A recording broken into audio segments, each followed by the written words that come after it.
Morning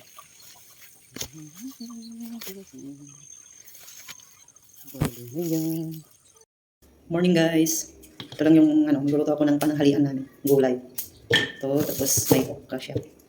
Dinding-ding. Tapos mamaya, magpiprito ako ng Gigi, galunggong. Di ba? Ganito lang kasimple ang buhay namin dito.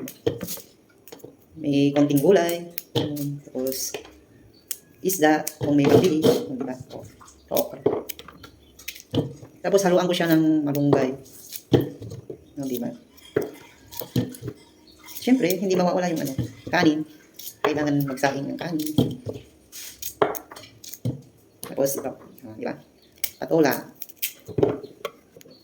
Bunga ng gulay namin to guys, yung pinitas ko kanina.